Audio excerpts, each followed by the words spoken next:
जय भोलेनाथ। हर हर महादेव। वृश्चिक राशि, आप सबका बहुत बहुत स्वागत है। मित्रों, अब आने वाले समय में दो अद्भुत जोड़े आपके घर आएंगे, जिसकी वजह से कलयुग का सबसे बड़ा उलटफेर होगा। मित्रों, अगर यह संकेत आपको मिले तो समझ लीजिए कि आपको किसी की नजर लग चुकी है। जी हाँ दोस्तों, नजर के बारे में आपने सुना तो अवश्य होगा, लेकिन नजर क्या कर सकती है, इसके बारे में अभी आपको विस्तार से जानकारी नहीं है। दोस्तों, जब आपको इसके बारे में पता चलेगा तो आपके पैरों तले जमीन खिसक जाएगी। नजर में इतनी शक्ति है कि बड़े से बड़े पत्थर को भी वह लटका सकती है, तोड़ सकती है, बड़े से बड़े मकान में भी दरार ला सकती है, बड़े से बड़े व्यापार को भी ध्वस्त कर सकती है। इसको आप हल्के में ना लें, और यदि आपको यह संकेत दिखाई दे अपने जीवन में तो आप समझ जाइए कि आपको किसी की नजर लग चुकी है। नजर की ताकत का अंदाजा आप यहीं से लगा सकते हैं कि लोग कितनी ही बड़ी गाड़ी क्यों ना खरीद ले, चाहे 1 करोड़ की हो, चाहे 50 लाख की हो, लोग उसमें नजर के लिए फूलों की माला या फिर एक काली चोटी या फिर कोई ना कोई दूसरा उपाय अवश्य करते हैं, ताकि इस गाड़ी को किसी की नजर ना लग जाए।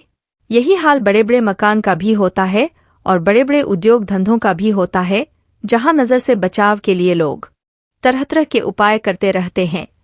जी हाँ दोस्तों, तो ऐसे में आपको भी जानना बहुत आवश्यक है कि कौन से वह संकेत हैं जो आपको बताएंगे कि आपके जीवन में किसी की नजर कार्य कर रही है। अब नजर दोष की एक बड़ी समस्या यह भी है दोस्तों कि एक बार जब किसी की नजर आपको लग गई, या आपके कारोबार या आपकी गाड़ी या फिर किसी और चीज को जो आपसे संबंध रखती है, एक बार किसी की नजर लग गई तो फिर वह नजर जीवन भर नहीं जाती है, जब तक कि आप उस नजर के निवारण के लिए कोई उपाय न कर दें।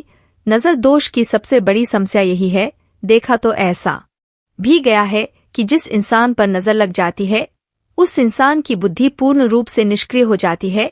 जहां कभी वह इंसान तर्कशील बुद्धिमान हुआ करता था, नजर लगने के बाद धीरे धीरे उसके चरित्र का, उसकी बुद्धि का पतन होना शुरू हो जाता है, और वह ऐसी ऐसी बुरी लतों में, आदतों में उलझ जाता है कि फिर शिवाय बदनामी के, शिवाय परेशानी के उसके जीवन में कुछ भी बाकी नहीं रह जाता है। दोस्तों, इसी के साथ साथ हम आपको कुछ छोटी छोटी बातें और भी बताएंगे, जैसे कि जब आप पूजा पाठ करते हैं तो दीपक जलाते हैं। अब दीपक कैसे जलाना है कि देवी देवता तुरंत प्रसन्न हो जाए और हमारी हर एक मनोकामना को पूर्ण करे। या दोस्तों, अग्नि का हमारे पूजा पाठ में, हिंदू धर्म में बहुत अधिक महत्व है। बिना अग्नि पर प्रज्वलित किए पूजा पाठ संभव ही नहीं है। हर एक पूजा अधूरी मानी जाती है। तो हम दीपक के रूप में जो शुद्ध अग्नि प्रज्वलित करते हैं, उसका भी कुछ ना कुछ धार्मिक महत्व होता है और कोई ना कोई विधि विधान आवश्यक होता है। और कैसे भी कहीं भी दीपक जला दिया, यदि आपने गलत तरीके से दीपक जलाया है, तो आपके जीवन में जहां सकारात्मक ऊर्जा आनी चाहिए थी, देवी देवताओं की कृपा आनी चाहिए थी, नहीं तो वहां भूतों का बसेरा हो जाएगा। आपका जीवन नर्क बन जाएगा। आपकी पूजा पाठ का फल कोई और ही खा रहा होगा। आज हम विस्तार से इस विषय पर चर्चा करेंगे। ऐसी विद्या के बारे में बताएंगे जिस विद्या के बारे में अब तक आपको बिल्कुल भी पता नहीं है।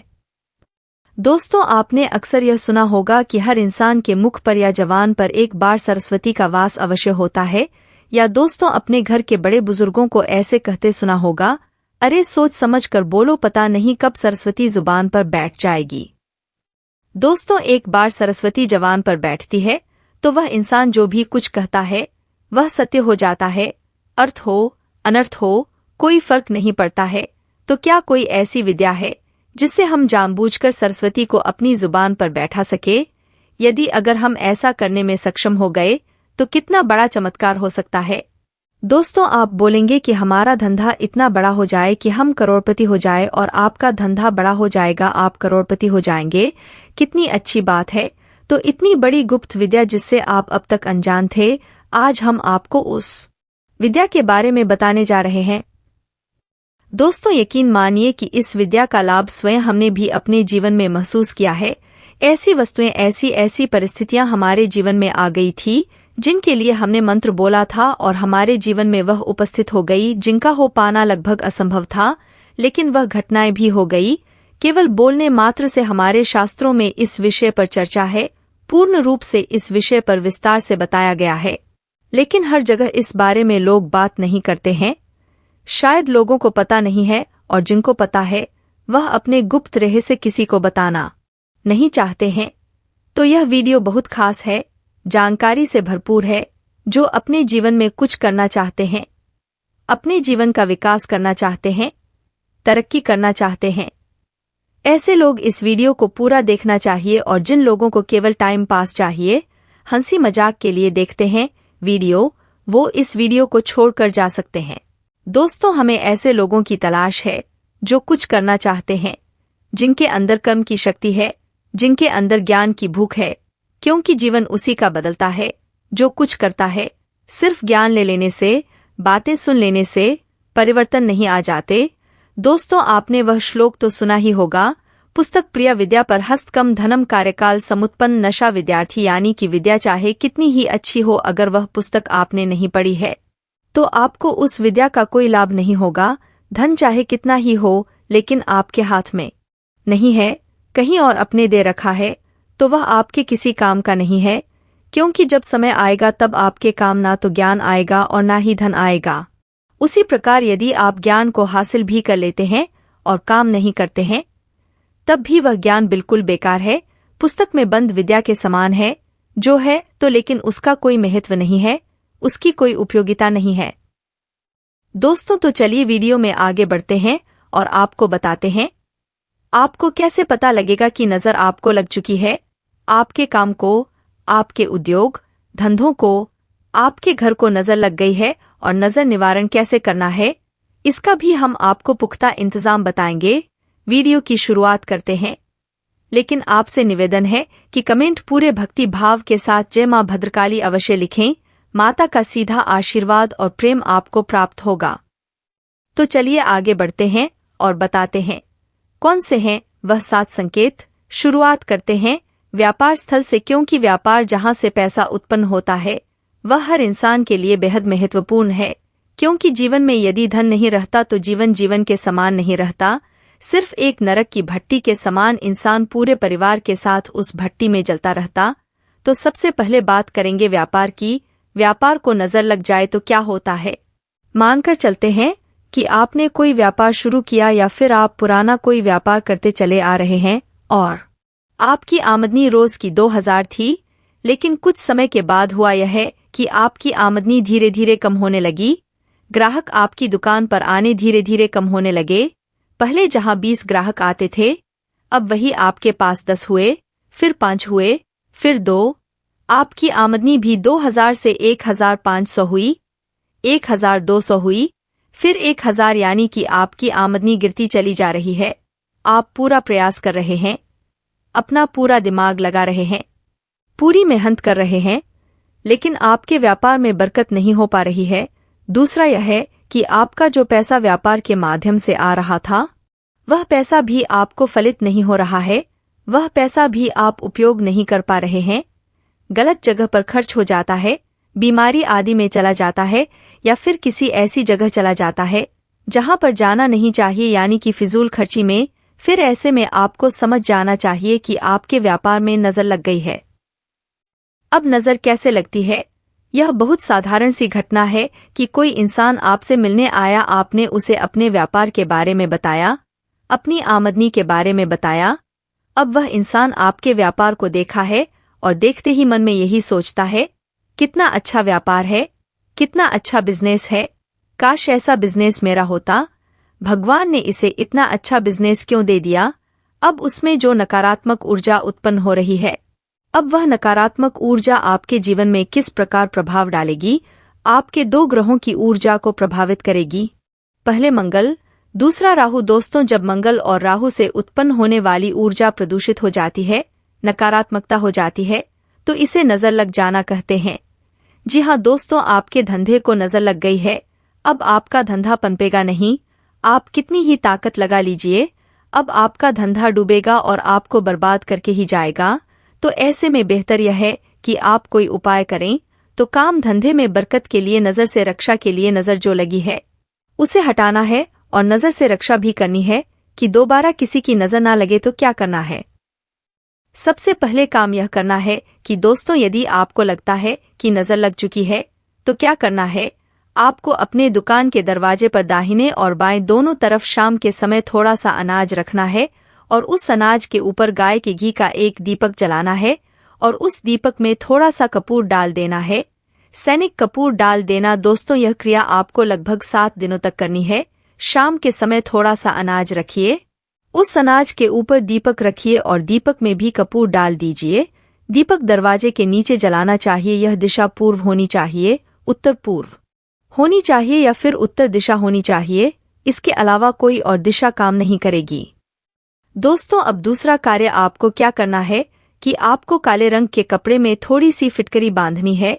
दोस्तों, कोई भी फिटकरी आप ले लीजिए। थोड़ी सी फिटकरी आपको काले कपड़े में बांधनी है। काले धागे से लपेटकर एक पोटली बनानी है और उसे अपनी दुकान के एक कोने में रख देनी है। किसी भी कोने में आप रख सकते हैं, इससे कोई फर्क नहीं पड़ता है। बस उस पोटली पर किसी की नजर ना पड़े। 7 दिनों तक वह पोटली आपकी दुकान में रखी रहेगी। जब आप अपनी दुकान बंद करके जाए, उस समय आपको अपनी दुकान में गंगाजल का छिड़काव भी करना है।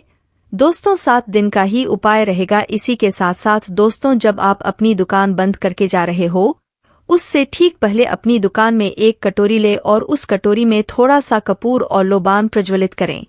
मित्रों, आज हम बात करेंगे मंगल दोष की और आपको बताएंगे कि अगर आपकी कुंडली में मंगल का दोष है तो इसका प्रभाव कैसा होता है। सबसे पहले जानते हैं कि मंगल वैवाहिक जीवन पर किस प्रकार का असर डालता है।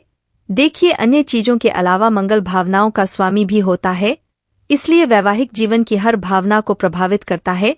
विवाह के समय इसीलिए मंगल दोष को देखना महत्वपूर्ण हो जाता है।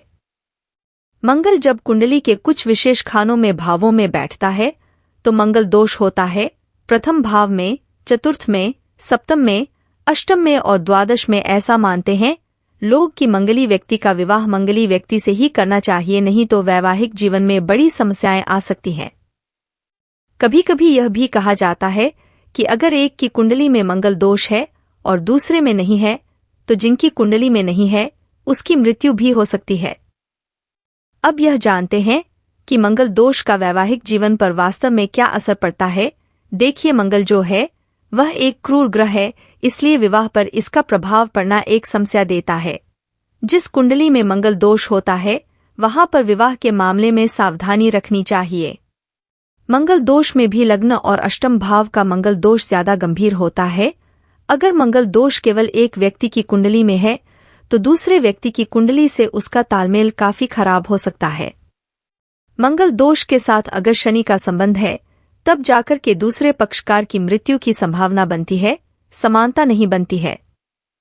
मंगल अगर सूर्य की वजह से अस्त हो या मंगल पर बृहस्पति का प्रभाव हो तो यह दोष काफी हद तक कम हो जाता है। मंगल अगर कुपित हो यानी थोड़ा सा नेगेटिव वाले पार्ट में हो तो वैवाहिक जीवन टूटता चलता रहता है। पूरी तरह से नहीं टूटता, लेकिन उसमें हिंसा आ जाती है, मारपीट की नौबत आ जाती है। अब यह जानते हैं कि अगर मंगल प्रथम भाव में हो तो जीवन पर क्या असर पड़ता है। अगर कुंडली के लग्न में मंगल हो, प्रथम भाव में हो, तो व्यक्ति साहसी और पराक्रमी होता है, बहुत ज्यादा सुंदर नहीं होता, चेहरे पर लालिमा रहती है। ऐसा मंगल होने पर व्यक्ति अपनी माता के साथ और जीवनसाथी के साथ खराब व्यवहार करता है और यहाँ पर वैवाहिक जीवन में काफी समस्याएं आ जाती है। अब जानते हैं कि अगर मंगल कुंडली के चौथे खाने में हो तो क्या होता है। जिनकी कुंडली में मंगल चतुर्थ भाव में चौथे खाने में होता है, ऐसे लोग बड़े शक्तिशाली और आकर्षक होते हैं, दूसरों को बड़ी तेजी से अपनी तरफ आकर्षित करते हैं। यह मंगल वैवाहिक जीवन में तालमेल में थोड़ी दिक्कत तो देता है, लेकिन यह मंगल दोष सबसे कम अशुभ प्रभाव पैदा करता है। अब अगर कुंडली में मंगल 7वें खाने में हो, सप्तम भाव में हो, तो क्या प्रभाव है। यह मंगल व्यक्ति के अंदर उग्रता और हिंसा पैदा करता है। इसके कारण व्यक्ति चीजों को लेकर के बहुत ज्यादा झगड़ा, लड़ाई, उपद्रव करता है। लेकिन यह मंगल संपत्ति के मामले में और संपत्ति संबंधी काम में लाभ पहुंचता है। इस मंगल की वजह से अक्सर वैवाहिक जीवन में हिंसा आ जाती है।